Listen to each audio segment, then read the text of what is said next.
They've gone final in a rematch of last year's title game. This time, it's the Iowa Hawkeyes exacting revenge, much to the thanks of the leading scorer in the sport's history. 41 points, 12 assists, 7 rebounds in another magnum opus by Caitlin Clark, who absolutely let the thing rip. Coming out of the half of a tie ball game, it was a surge by Clark and the Hawkeyes that put this one out of reach in the end. It is a 94-87 Hawkeye win as they punched their ticket to the Final Four, their third trip in program history. Clark again leading the way, a 40-point-plus performance, the 13th of her Hawkeye career. She pours in 9 threes in this game to match a career high and an NCAA tournament record, because every time Caitlin Clark laces them up, a record falls. It's the Hawkeyes playing on into Cleveland. Instant reaction with our Hoops analyst, Tarika Foster-Brasby. And Tarika, we were just sitting here saying, this one lived up to the billing and then some. Angel Reese does what she does on the boards. Caitlin Clark does what she does from range. And I want to start here with Clark, who goes 41, 12, and 7 with the season and her career on the line. I feel like each and every time she does this type of stuff, we struggle to put it into words, but I'm going to ask you to do so. I have none. Like, there are literally no words that I can come up with that can describe the kind of performance that she had and the kind of performance that she needed to have. One thing that we had been talking about coming into this matchup is that we know that Caitlin Clark is going to do everything right, but can her teammates hold her down? They did just that today. 41 points, 12 assists, and because of those 12 assists, she was able to get Kate Martin going. She was able to get Sydney Officer going. Like, she got everybody going. 16 points from Sydney, 21 points from Kate. Like, some great minutes defensively off the bench from O'Grady. This was a total team effort, and Caitlin Clark 100% led the way. One of the best efficiencies you're going to see on the offensive end in this game by the Iowa Hawkeyes, with it all on the line. Shot it better than 46% from the field. On the other side, it was an LSU team that came out and matched blow for blow. A dominant first quarter by Angel Reese, and then things did taper off. Had 13 at the half, finished with 17.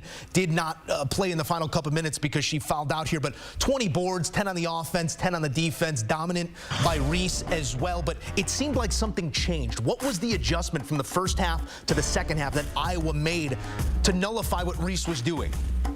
Well, I think it was more than just what Iowa did as well. I think that LSU didn't help themselves or do themselves any favor, because their shooting efficiency completely shattered from the first half to the second half. I also noticed that the game kind of took a turn once Angel Reese had a little bit of an injury with her ankle. It just kind of felt like, even though she was able to finish the game until she was fouled out, she just didn't really bring that same sense of dominance that we saw from her in the beginning. But the shooting, I think, really hurt LSU early on. I also think that there were some coaching decisions that really left a little bit wanting in that second half. For the better part of this game, the defensive pressure and the defensive coverage on Caitlin Clark had to come from Van Lith, and I think that there was a bit of a mismatch there. We didn't really get to see the defensive assignment switch while Caitlin Clark was shooting from the parking lot. So while there was a lot going on from Iowa's side of the ball and everything they did right,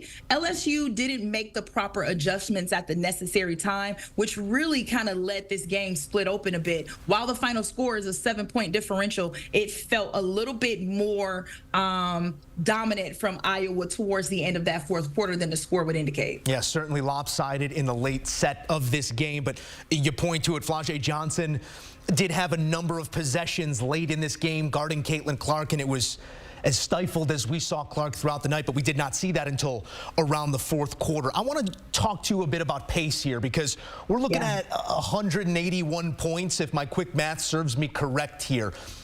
Did LSU also do themselves a disservice in trying to play at this pace with a team that loves to run and let it fly?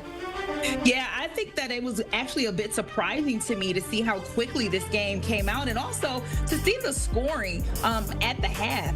Even the 45 tie at the half was wild, because this is a team that can score, but they usually do most of their damage in the second half. So it was very interesting to see that these teams were trying to see that LSU was trying to play at such a quickened tempo, and it certainly favored Iowa. But when I say that they were so efficient from the way that their entry passes were getting, I mean, Caitlin Clark was finding her teammates on the dime. She was pulling up. She was coming off of screens. I mean, honestly, just one of the best performances that they had. And they knew that they needed to come out like this and set the tone early. They needed to stay stagnant. There were so many things that we said coming into this matchup that this team needed to do. They needed to shoot efficiently. They needed to make sure that Angel Reese was not going to completely dominate off the glass. They did a great job of trying to hang in there in terms of collecting defensive and offensive boards, trying to limit their second chance opportunity. Very impressed with how O'Grady gave some great minutes, matching size for size, because there was a size advantage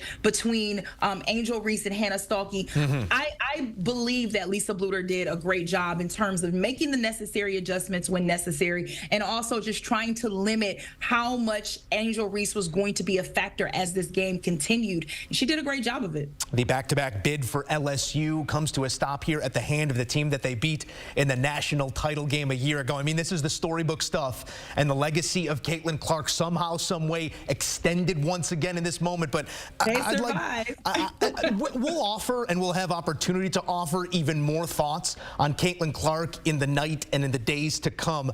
But I think it's also worth looking at the legacy of Angel Reese and what she's meant to this sport and what she's meant to LSU, a national champion in her own right, and really injecting so much life and excitement into what we've all come to love and come to watch. Can you offer a thought here on what Reese has meant to this team and to this sport?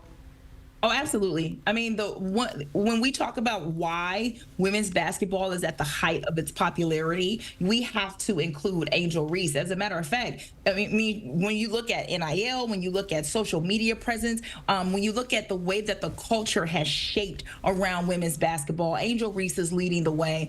She still has a decision to make. I mean, we don't know if this is the last time we're going to see her in an LSU uniform, or if she's going to decide to declare for the WNBA draft. I'm sure we will figure that out over the next couple of days. But women's basketball is where it is because of stars like Angel Reese. There were many questions about her decision to go to LSU, leaving Maryland, and this woman has done everything that she set out to do and some. So I'm very happy that we have all been able to witness what Angel Reese has accomplished, and I'm excited to see her at the next level if that is where she decides she wants to go. Certainly greatness and grace in this moment as her season comes to a close against Caitlin Clark, the final chapter to that head-to-head, and we saw a nice moment between the two at the end of this game. Tarika Foster-Brasby, what a game. We appreciate you stopping by with your thoughts.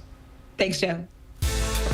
All right, they're back. Heading to Cleveland, the Iowa Hawkeyes trying to do what they could not a year ago, stopped in the national title game against this LSU team. Could it be a collision course with South Carolina, perhaps another? Iowa still with games to be played. Caitlin Clark still with a legacy to be extended. We will see what it looks like coming up in Cleveland. Plenty more coming here on CBS Sports HQ, continuing coverage from the Elite Eight action between LSU and Iowa. Another beauty from Caitlin Clark. We got on-site reaction next.